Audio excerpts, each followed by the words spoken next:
Subscribe now and press the bell icon. Never miss an update. નમસ્કાર વિદ્યાર્થી મિત્રો, good morning, સુપ્રભાત. Gangotri school Gondal દ્વારા આયોજિત આજના આ વિડિયો લેક્ચરની અંદર હું ભાવિન સર આપ દરેકને આવકારું છું, આપનું હાર્દિક સ્વાગત કરું છું. વિદ્યાર્થી મિત્રો, આગળના લેક્ચરની અંદર આપણે લેંગ્વેજ ફંક્શનમાં એક મહત્વના અને અગત્યના ફંક્શનની ચર્ચા કરી રહ્યા, જેની પ્રાસ્તાવિક માહિતી મેળવી, અને એ છે ડિસ્ક્રાઇબિંગ પાસ્ટ ઇવેન્ટ, એટલે કે ભૂતકાળની ઘટનાનું, ભૂતકાળના પ્રસંગોનું વર્ણન કરવું. પ્રાસ્તાવિક માહિતી મેળવી એની અંદર વિગતવાર ચર્ચા કરી કે ભૂતકાળની ક્રિયાનું વર્ણન કરવા માટે, ભૂતકાળની ઘટનાનું વર્ણન કરવા માટે આપણે જુદા જુદા બે કાળનો ઉપયોગ કરીએ છીએ. એક સાદો ભૂતકાળ, સિમ્પલ પાસ્ટ ટેન્સ, અને બીજું ચાલુ ભૂતકાળ, પાસ્ટ કન્ટિન્યુઅસ ટેન્સ. આ બંને ક્રિયા ભૂતકાળની ક્રિયા છે. બંને ક્રિયાને ખાસ કઈ રીતે આપણે યાદ રાખી શકાય એના માટે કાળની પ્રાસ્તાવિક માહિતી, કાળની અંદર વપરાતા ઓળખ સૂચક શબ્દો, કાળની અંદર વપરાતા સહાયકારક ક્રિયાપદો, કાળમાં વપરાતા મુખ્ય ક્રિયાપદો અને તેની વાક્ય રચનાની વિગતવાર આપણે અભ્યાસ કરી ગયા. અને ખાસ લેક્ચરના અંતે તમને લોકોને વિગતવાર વાત કરી કે કઈ રીતે તમારે પરીક્ષાની અંદર ફંક્શન પૂછાય છે. અત્યારે આ જ ફંક્શનના બીજા ભાગની અંદર આપણે એક્સરસાઇઝ સ્વરૂપે થોડા વાક્યોને આપણે પરીક્ષામાં જે રીતે પૂછાય છે એ રીતે સમજવાના પ્રયત્ન કરીએ. પ્રથમ તો કોઈ પણ ફંક્શન એ પરીક્ષામાં કેટલી રીતે પૂછાય છે એની એક ટૂંકી ઇન્ફોર્મેશન અહીંયા મેં તમને લોકોને આપેલી છે. તો પરીક્ષામાં કોઈ પણ ફંક્શન હોય એ ત્રણ રીતે, ત્રણ અલગ અલગ માર્કમાં પૂછાય છે. એક એક માર્કની અંદર તમારે આ પ્રશ્ન પૂછાય છે. એનો પ્રથમ છે આઇડેન્ટિફાઈ ધ ફંક્શન અથવા તો match A with B. Identify the function કહો કે મેચ એ વિથ બી કહો, એ બંનેનું ગુજરાતી થશે ફંક્શન ઓળખવું, ફંક્શન ઓળખી બતાવવું, ઓળખવું. જો આપ ધોરણ 11 અને 12 ની અંદર છો તો તમારે આ ઉપરનો પોઈન્ટ લાગુ પડશે, એટલે કે આઇડેન્ટિફાઈ ધ ફંક્શન આવે છે. તમને એક વાક્ય આપેલું હશે અને એ વાક્ય કયા ફંક્શનનું છે તે તમારે ઓળખી બતાવવાનું થાય તો આઇડેન્ટિફાઈ ધ ફંક્શન. અને જો આપ ધોરણ 9 અને 10 ની અંદર છો તો તમારે નીચેની સૂચના લાગુ પડશે match A with B. Match એટલે સરખાવવું, એ વિથ બી, એ ને બી સાથે. એટલે એક કોલમ તમને આપેલી હશે, એક બી કોલમ આપેલી હશે, એ કોલમની અંદર ત્રણ વાક્યો આપેલા હશે અને બી કોલમની અંદર ચાર અલગ અલગ ફંક્શન આપેલા હશે. કોઈ એક ફંક્શન વધારાનું હશે. હવે આપેલા ત્રણેય વાક્યો, એ કોલમમાં આપેલા ત્રણેય વાક્યો બી કોલમમાં આપેલા કયા ફંક્શન સાથે મેચ થાય છે. રિપીટ કરું છું, એ કોલમમાં આપેલા ત્રણ અલગ અલગ વાક્યો બી કોલમમાં આપેલા કયા ફંક્શન સાથે સરખાવાય છે, કયા ફંક્શન સાથે મેચ થાય છે તે તમારે મેચ કરવાનું છે ધોરણ 9 અને ધોરણ 10 ની અંદર. અને ધોરણ 11 અને 12 માં વાક્ય આપેલું હશે અને એ વાક્યને તમારે આઇડેન્ટિફાઈ કરવાનું છે, ઓળખી બતાવવાનું છે ફંક્શન કયું છે. એક માર્કની અંદર આઇડેન્ટિફાઈ અથવા મેચ એ વિથ બી. એ જ રીતે ધોરણ 9 થી 12 માં આ બાકીના બંને પોઈન્ટ છે એક એક માર્કમાં આવે છે. બીજો પોઈન્ટ છે complete the dialog. Complete the dialogue using given function in the bracket. કૌંસમાં તમને એક ફંક્શન આપેલું હશે, બે વ્યક્તિ વચ્ચેની વાતચીત આપેલી હશે, કોઈ વ્યક્તિ વાત બોલે અને બીજા વ્યક્તિની વાત અધૂરી મૂકી દીધી હોય, ત્યાં ખાલી રાખી દીધું હોય, અને ત્યાં વાક્યના અંતે તમને કૌંસમાં એક ફંક્શનનું નામ આપેલું હશે. હવે તમારે એ ફંક્શનનો ઉપયોગ કરી ઉપર આપેલા બે વ્યક્તિઓમાંથી જે પ્રથમ વ્યક્તિ વાક્ય બોલ્યો છે તેના આધારે બીજો વ્યક્તિ શું વાક્ય બોલે તે તમારે પૂર્ણ કરવાનું થાય. પણ અહીંયા સરળતા આપણા માટે એટલી છે કારણ કે અહીંયા આપણને ચાર ઓપ્શન એબીસીડી આપેલા હશે, એમાંથી જ તમારે યોગ્ય જવાબ પસંદ કરવાનો. ત્રણ જવાબ ખોટા છે, એક જવાબ સાચો છે. જે ફંક્શન આપેલું હશે એ એ ફંક્શન અનુરૂપ તમારે વાક્ય ઓળખી અને લેંગ્વેજ ફંક્શન ડાયલોગ છે એ પૂરો કરવાનો રહેશે. સૌથી વધારે અઘરી અને મહત્વની બાબત એ છે ધોરણ 9 થી 12 જ્યારે 4 ધોરણની બોર્ડની પરીક્ષામાં પૂછાય છે એ છે કમ્પ્લીટ ધ સેન્ટેન્સ. ટૂંકમાં એને કહેશું આપણે CTS. અધૂરું વાક્ય પૂરું કરવાનું છે અને એ પણ કૌંસમાં આપેલા ફંક્શનનો ઉપયોગ કરીને એ ફંક્શનથી વિરુદ્ધ એક પણ પ્રકારનો કોઈ પણ મુદ્દો એ તમારા અધૂરા વાક્ય જે તમે પૂરું કરેલું હશે એમાં ન આવવું જોઈએ. જે ફંક્શન આપેલું છે એ જ આવવું જોઈએ. એબિલિટી કહે તો કેન કુડ પ્લસ V1 સાથે જ વાક્ય પૂરું કરવાનું. પોસિબિલિટી કહે તો મે અથવા માઇટ પ્લસ V1 સાથે જ વાક્ય પૂરું કરવાનું. ઓબ્લિગેશન કહે તો શુડ પ્લસ V1 સાથે જ વાક્ય પૂરું કરવાનું. નેસેસિટી કહે તો must, have to, has to, had to plus V1 સાથે વાક્ય પૂરું કરવાનું. અને એ રીતે ડિસ્ક્રાઇબિંગ પાસ્ટ ઇવેન્ટ કહે તો ફરજિયાત કા ચાલુ વર્તમાન કાળ કા ચાલુ ભૂતકાળ અને કા સાદો ભૂતકાળ એ બે વડે જ તમારે વાક્ય પૂરું કરવાનું થાય. કૌંસમાં આપેલા ફંક્શનનો ઉપયોગ કરી જે અધૂરું વાક્ય આપેલું છે તેને તમારે પૂરું કરવાનું. આ ત્રણેય રીતે જે રીતે પરીક્ષામાં પૂછાય છે આ બધાના પરીક્ષાની અંદર એક એક માર્ક છે. આઈડેન્ટિફાઈ ધ ફંક્શન કયો કે મેચ એ વિથ બી કયો એનો એક માર્ક, ડાયલોગ પૂરો કરવાનો એક માર્ક અને વાક્ય પૂરો કરવાનો એક માર્ક છે. હવે આ ત્રણ રીત જે તમને લોકોને કીધી તો ત્રણેય રીતે પરીક્ષામાં કઈ રીતે વાક્ય પૂછાય છે તેની અહીંયા એક્સરસાઇઝ આપણે અહીંયા બોર્ડ ઉપર મૂકેલી છે તેને આપણે હવે આગળ વધારીએ. પ્રથમ એક્સરસાઇઝ છે આઈડેન્ટિફાઈ ધ ફંક્શન અથવા તો મેચ એ વિથ બી.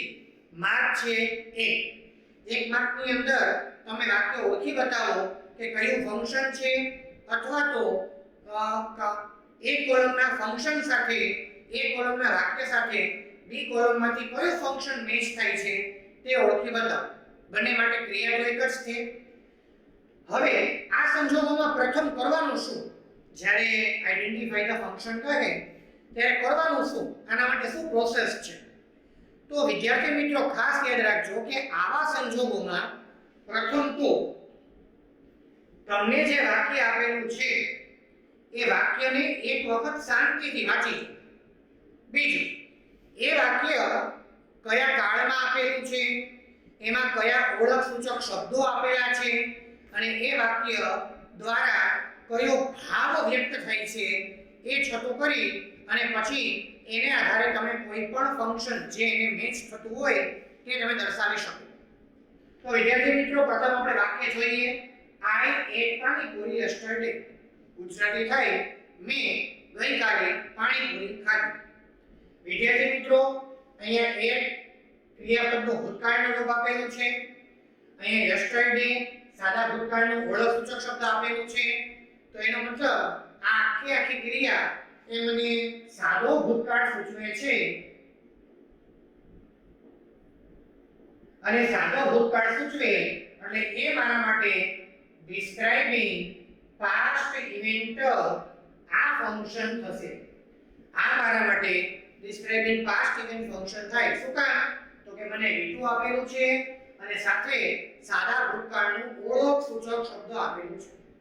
તો મારા માટે સાદો ભૂતકાળ થયો અને સાદા ભૂતકાળનું વાક્ય હોય એટલા માટે એ ફંક્શન આપણા માટે કયું થશે? તો કે ડિસ્ક્રાઇબિંગ પાસ્ટ ઇવેન્ટ નામનું ફંક્શન થશે. એ જ રીતે વિદ્યાર્થી મિત્રો બીજું વાક્ય આપેલું છે Raju was absent in last period. Raju ગયા પીરિયડમાં ગેરહાજર હતો. વિદ્યાર્થી મિત્રો અહીંયા વોઝ ટુ બી નું ભૂતકાળનું રૂપ અને વોઝ આપેલું છે અને લાસ્ટ પીરિયડ ઇન કરીને મને લાસ્ટ કરીને કોઈ પણ સમય કોઈ પણ પરિસ્થિતિ બતાવેલી છે. તો આ વસ્તુ પણ એ મારા માટે સાદો ભૂતકાળ છૂટું કરે છે અને સાદો ભૂતકાળ છે એટલા માટે આ પણ મારા માટે ડિસ્ક્રાઇબિંગ પાસ્ટ ઇવેન્ટનું વાક્ય થશે. ડિસ્ક્રાઇબિંગ પાસ્ટ ઇવેન્ટનું વાક્ય થાય સાદો ભૂતકાળ બરાબર વોઝ અથવા વર અને તેની સાથે ભૂતકાળનો ઓળખ સૂચક શબ્દ લાસ્ટ પીરિયડ આપેલું છે. ત્યાર પછી વિદ્યાર્થી મિત્રો વી we were taking our dinner at that time. અમે તે સમયે અમારું રાત્રિનું ભોજન લઈ રહ્યા હતા. તો ખાસ જો વિદ્યાર્થી મિત્રો, તો અહીંયા was અથવા were સાથે ક્રિયાપદનું ing વાળું રૂપ આપેલું છે અને તેની સાથે અહીંયા ઓળખ સૂચક શબ્દ તરીકે મને ચાલુ ભૂતકાળના ઓળખ સૂચક શબ્દો આપેલા છે. તો વિદ્યાર્થી મિત્રો, આ મારા માટે ચાલુ ભૂતકાળનું વાક્ય થશે અને ફંક્શન એ ડિસ્ક્રાઇબિંગ પાસ્ટ ઇવેન્ટ થશે. ફંક્શન મારા માટે ડિસ્ક્રાઇબિંગ પાસ્ટ ઇવેન્ટ થશે. was અથવા were પ્લસ ક્રિયાપદનું ing વાળું રૂપ એ ચાલુ ભૂતકાળ બતાવે છે અને સાથે સાથે at that time તે સમયે એ ચાલુ ભૂતકાળનું ઓળખ સૂચક શબ્દ બતાવે છે. તો આ ડિસ્ક્રાઇબિંગ પાસ્ટ ઇવેન્ટ આપણું ફંક્શન થશે. ત્યાર પછી વિદ્યાર્થી મિત્રો ચોથું વાક્ય જોઈએ. they did not finish their last project.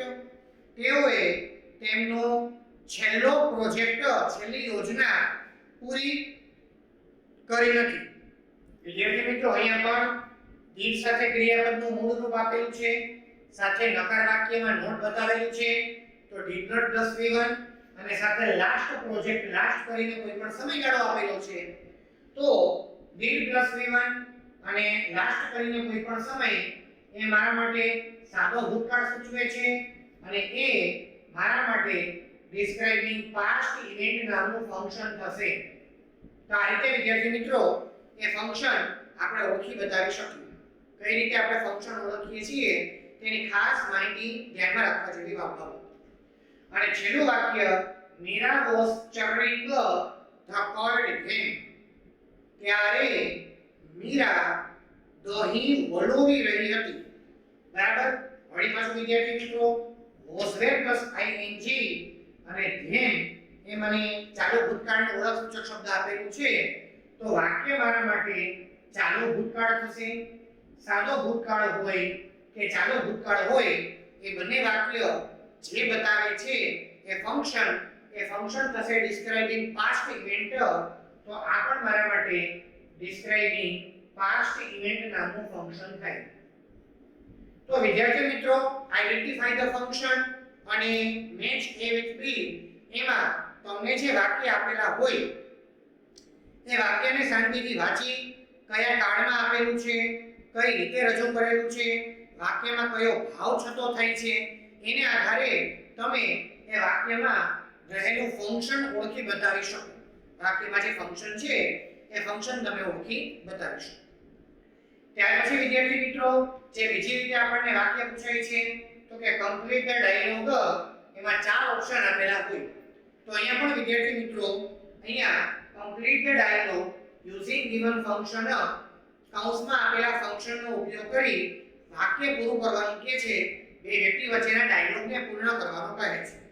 પ્રથમ આપણને જે ડાયલોગ આપેલો હોય તે ડાયલોગ વાંચીએ. રોનક અને અરવિંદ બે ભાઈઓ વાતો કરે છે. રોનકે પ્રશ્ન કર્યો, when did you pass your 12th examination? રોનકે અરવિંદને પ્રશ્ન કર્યો કે તમે તમારું 12મું ધોરણ ક્યારે પાસ કર્યું? તમે તમારું 12મું ધોરણ ક્યારે પાસ કર્યું? એટલે અરવિંદ કંઈક જવાબ આપે છે એ તમને શું આપે છે એની ખબર નથી. અહીંયા કાઉન્સમાં તમને ફંક્શન આપ્યું છે ડિસ્ક્રાઇબિંગ પાસ્ટ ઇવેન્ટ, ભૂતકાળની ક્રિયાનું વર્ણન કરવું. હવે આ સંજોગોમાં તમને કીધું એ મુજબ કે ચાર ઓપ્શન આપેલા હશે A B C D. હવે ચાર ઓપ્શનમાંથી ત્રણ ઓપ્શન ખોટા છે અને એક જ ઓપ્શન સાચો છે. પણ સાચો ઓપ્શન આપણા પાસ્ટ ઇવેન્ટના બે કાળ, સાદો ભૂતકાળ અને ચાલુ ભૂતકાળ, એના આધારે કયું વાક્ય સાચું છે તે ઓળખવું પડે. ચારેય વાક્ય તો પહેલા આપણે વાંચવા જોઈએ. તો પ્રથમ વાક્ય આપેલું છે, અરવિંદ એવું બોલે છે કે I passed the resolution in 2012. મેં 2012 માં ખરડો પસાર કર્યો. હવે અહીંયા 12 માની એક્ઝામિનેશનની વાત કરે છે. અહીંયા વાક્ય સાદા ભૂતકાળનું તો છે, પણ આ વાક્ય જે રોનકે પ્રશ્ન પૂછ્યો એની સાથે અરવિંદનું આ વાક્ય મેચ બેસતું નથી, કારણ કે આ એક્ઝામની વાત કરે છે અને અરવિંદભાઈ રિઝોલ્યુશનની વાત કરે છે. તો વાક્ય કે મેચ બેસતું નથી. એનો મતલબ એ ઓપ્શન ખોટો. ત્યાર પછી આપણે બી ઓપ્શન જોઈએ. I was studying 12th in 2012. હું 12મા ધોરણમાં 2012 માં ભણતો હતો. વાક્ય રચના પ્રમાણે અને ફંક્શન પ્રમાણે was were plus ing તથા ભૂતકાળની કોઈ ક્રિયા આપેલી છે. વાક્ય 100% સાચું. પણ રોનકે પ્રશ્ન શું પૂછ્યો કે તમે તમારી 12માની પરીક્ષા ક્યારે પાસ કરી? તો એની સાથે શું આ વાક્ય મેચ બેસે કે I was studying in 12th in 2012. હું 12મા ધોરણમાં 2012 માં અભ્યાસ કરતો હતો. નહીં, આમાં પરીક્ષા પાસ થવાનો તો કોઈ ઓપ્શન જ ન આવ્યો. તો એનો અર્થ એવો થયો કે બી ઓપ્શન પણ આપણા માટે ખોટો છે. ત્યાર પછી વિદ્યાર્થી મિત્રો સી ઓપ્શન જોઈએ. તો કે I was in 12th in 2012. વાક્ય આવડું જ છે, એને ફેરવીને બીજી રીતે મૂક્યું છે કે હું 12મા ધોરણમાં 2012 માં. તો એ વાત તો આપણે કરવાની નથી, કારણ કે પરીક્ષાની કોઈ વાત એવી નથી. અને છેલ્લું વાક્ય અરવિંદ એવું બોલે છે કે I passed the exam in 2012. મેં 2012 માં પરીક્ષા પાસ કરી. તો નિયમ પ્રમાણે વાક્ય તમે જુઓ તો passed એ ક્રિયાપદનું ભૂતકાળનું રૂપ આપેલું છે અને in કરીને ભૂતકાળની ક્રિયા ભૂતકાળનું વર્ષ પણ આપેલું છે. અને describing past event પ્રમાણે રોનકે જે પ્રશ્ન પૂછ્યો એના જવાબમાં આ વાક્ય અરવિંદ બોલતો હોય તો વાક્ય મેચ પણ થાય છે. એટલા માટે સાચું વાક્ય ડી થશે. I passed the exam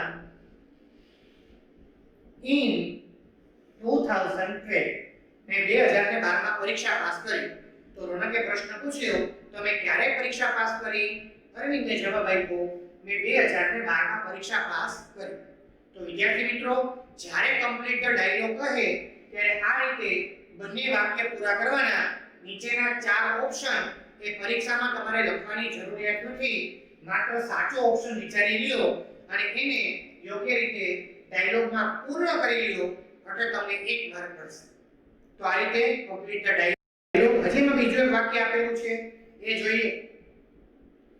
Vyom અને જ્યોત બે ભાઈઓ વાતો કરે છે.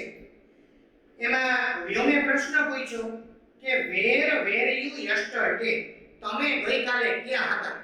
વ્યોમે પ્રશ્ન પૂછ્યો તમે ગઈકાલે ક્યાં હતા? એટલે બદલામાં જ્યોત કંઈક જવાબ આપે છે અને એ જવાબમાં આપણે ડિસ્ક્રાઇબિંગ પાસ્ટ ઇવેન્ટ આ ફંક્શનનો ઉપયોગ કરવાનો છે.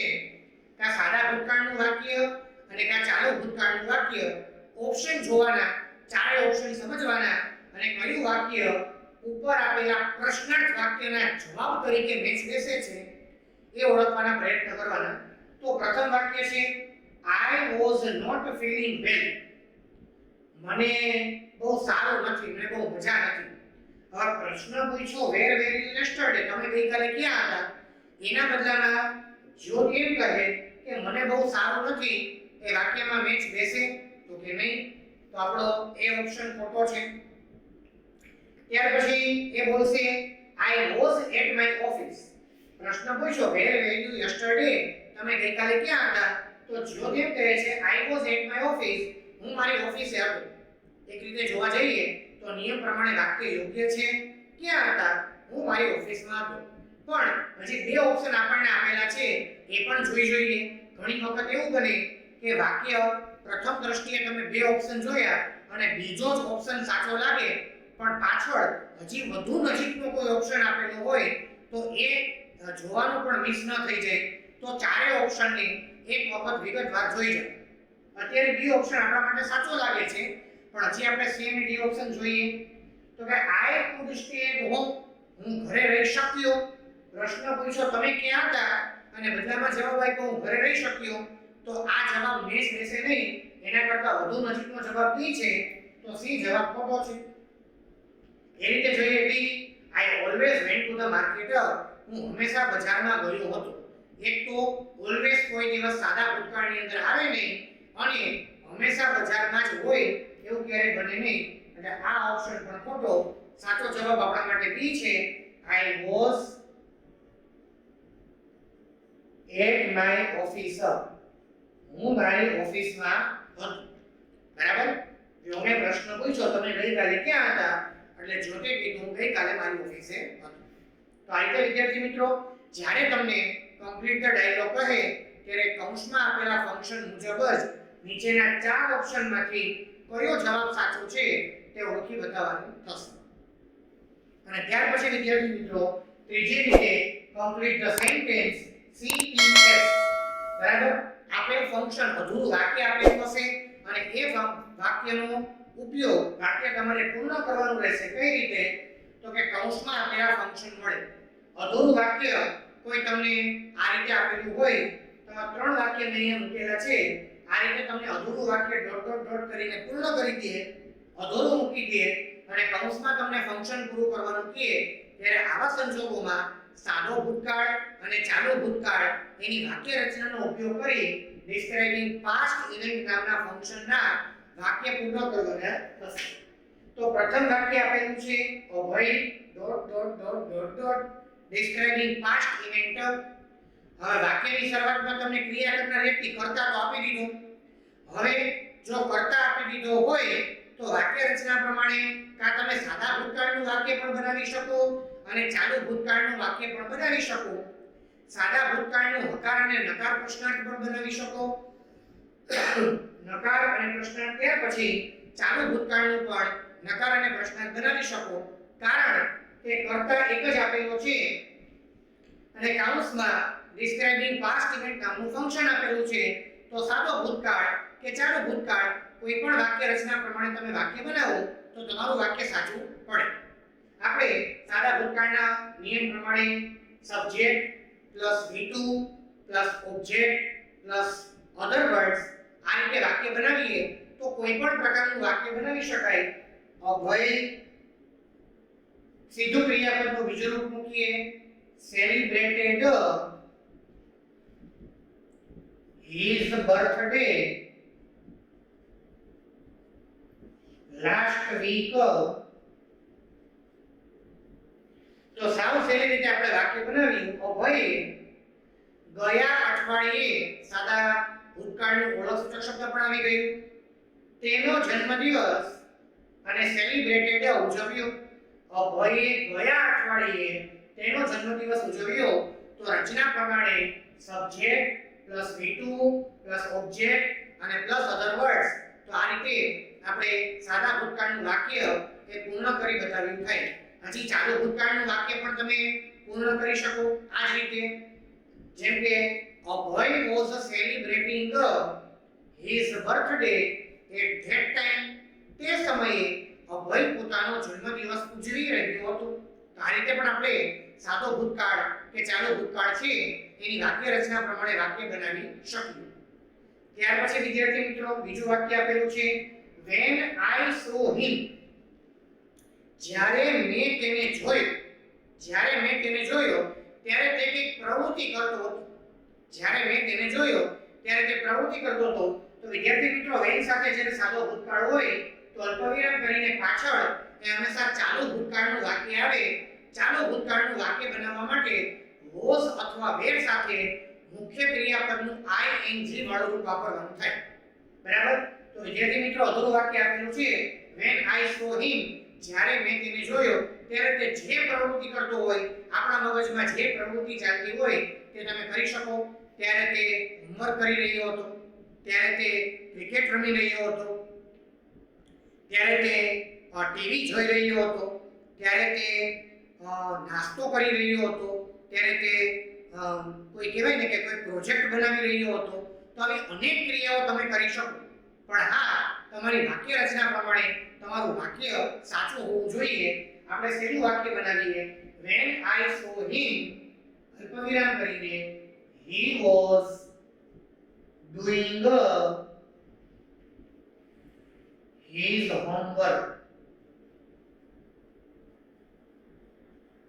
ત્યારે તે તેનું હોમવર્ક કરી રહ્યો હતો. જ્યારે મેં તેને જોયો ત્યારે તે તેનું હોમવર્ક કરી રહ્યો હતો. તો સાવ સરળતાથી આપણે આ વાક્ય પણ પૂરું કરી શકીએ. when અને while સાથે પણ હંમેશા ચાલુ ભૂતકાળનું વાક્ય આવે તો when આપણને આપેલું હોય અથવા while આપેલું હોય તો જોવું કે જે કાળ આપેલો હોય એના કરતાં બીજો એક કાળ આવે. અહીંયા મને સાદો ભૂતકાળ આપેલો હતો તો અહીંયા પાછળ ચાલુ ભૂતકાળનું વાક્ય બનાવવાનું થાય. બરાબર? અને એ રીતે ત્રીજું વાક્ય આપેલું છે યસ્ટરડે મિસ્ટર પાઠક. ગઈકાલે મિસ્ટર પાઠક. ગઈકાલ એ મારા માટે સાદા ભૂતકાળનું ઓળખસૂચક શબ્દ છે અને મિસ્ટર પાઠક કોણ? તો કે મિસ્ટર પાઠક એ ક્રિયા કરનાર કર્તા મને આપેલું છે. તો તેની સાથે હવે ડિસ્ક્રાઇબિંગ પાસ્ટ ઇવેન્ટમાં આપણે સાદા ભૂતકાળનું હકાર, નકાર કે પ્રશ્નાર્થ કોઈ પણ વાક્ય બનાવી શકાય. પ્રશ્નાર્થ વાક્ય એટલા માટે નહીં બને કારણ કે એ વાક્યની શરૂઆતમાં ઓળખસૂચક શબ્દની સાથે કર્તા આપી દીધું છે. તો કાં આપણે હકાર વાક્ય બનાવીશું અને કાં આપણે નકાર વાક્ય બનાવીશું કારણ કે બંને વાક્યની શરૂઆતમાં કર્તા અથવા સહાયકારક ક્રિયા બનાવીશું. બરાબર? તો વિદ્યાર્થી મિત્રો, yesterday mister Pathak did not meet his son. ગઈકાલે મિસ્ટર પાઠક તેના દીકરાને મળ્યા નથી. did not meet, did સાથે ક્રિયાપદનું મૂળ રૂપ વપરાય. તો જોયું વિદ્યાર્થી મિત્રો, આ રીતે આપણે ફંક્શન એટલે કે વાક્ય છે એ અધૂરા વાક્યને કૌંસમાં આપેલા ફંક્શનનો ઉપયોગ કરી અને પૂર્ણ પણ કરી શકીએ. ખાસ વિદ્યાર્થી મિત્રો, પરીક્ષાની અંદર કોઈ પણ ફંક્શન ત્રણ રીતે પૂછાય છે. પ્રથમ છે આઇડેન્ટિફાઈ ધ ફંક્શન અથવા મેચ એ વિથ બી. બીજું છે કમ્પ્લીટ ધ ડાયલોગ એટલે કે ચાર ઓપ્શન તમને આપેલા હોય અને બે વ્યક્તિ વચ્ચેની વાતચીતને તમારે યોગ્ય ઓપ્શન પસંદ કરી પૂર્ણ કરવાની થાય. અને કમ્પ્લીટ ધ સેન્ટેન્સ આપેલું જે ફંક્શન હોય એને યોગ્ય રીતે અધૂરા વાક્યને પૂર્ણ કરવાનું થાય. અને ત્રણ રીતે આપણે અહીંયા એક્સરસાઇઝ જોઈ. પ્રથમ છે આઇડેન્ટિફાઈ ધ ફંક્શન, બીજું છે કમ્પ્લીટ ધ ડાયલોગ અને ત્રીજું છે કમ્પ્લીટ ધ સેન્ટેન્સ. પરીક્ષાની અંદર આ ત્રણેય રીતના ફંક્શન એક માર્કમાં આવે છે. ધોરણ 9 અને ધોરણ 10 ની અંદર આ ત્રણેય ફંક્શન કુલ 9 માર્કમાં એટલે કે મેચ એ વિથ બી 3 માર્કમાં, કમ્પ્લીટ ધ ડાયલોગ 3 માર્કમાં અને કમ્પ્લીટ ધ સેન્ટેન્સ 3 માર્કમાં, એમ ત્રણેય પ્રશ્નોના 3 માર્ક કુલ 9 માર્કમાં પૂછાય છે. અને ધોરણ 11 અને 12 ની અંદર આ જ ફંક્શન 12 માર્કમાં પૂછાય છે. કઈ રીતે? તો કે 3 માર્કની અંદર આઇડેન્ટિફાઈ ધ ફંક્શન, 3 માર્કમાં વાક્ય ઓળખવું, 4 માર્કની અંદર ડાયલોગ પૂરા કરવાના 4 વાક્ય પૂછાય છે એટલે 4 ને 3 7 અને 5 માર્કમાં કમ્પ્લીટ ધ સેન્ટેન્સ અધૂરા વાક્યને કૌંસમાં આપેલા ફંક્શનનો ઉપયોગ કરીને પૂર્ણ કરવાના થાય. તો 3 mark identify, 4 mark complete the dialog અને 3 માર્ક કમ્પ્લીટ ધ સેન્ટેન્સ. આ રીતે 5 માર્ક કમ્પ્લીટ ધ સેન્ટેન્સ. આ રીતે 12 માર્કમાં તમારે ધોરણ 12 માં આ રીતે ફંક્શન પૂછાય છે. વિદ્યાર્થી મિત્રો, આશા રાખું છું ડિસ્ક્રાઇબિંગ પાસ્ટ ઇવેન્ટ નો પ્રથમ ભાગ એની પ્રાસ્તાવિક માહિતી અને આ બીજા ભાગની અંદર એની એક્સરસાઇઝને આપ વિગતવાર સમજ્યા હશે. હજી એક વખત આ બંને ભાગને એક વખત રિવાઇઝ કરી અને આખો વિડિયો જોઈ ડિસ્ક્રાઇબિંગ પાસ્ટ ઇવેન્ટ નામના ફંક્શનને વિગતવાર સમજી લ્યો. જો કોઈ વિગત આપને ન ખબર પડી હોય તો નીચે કમેન્ટ બોક્સમાં આપ અમને જાણ કરશો. અમે તમારા પ્રશ્નોનું સમાધાન કરી આપીશું. નવા ફંક્શન સાથે, નવા ગ્રામેટિકલ પોઈન્ટ સાથે હું જલ્દીથી આપની સમક્ષ હાજર થઈશ. ત્યાં સુધી વિદ્યાર્થી મિત્રો, જય હિન્દ, જય ભારત. Thank you.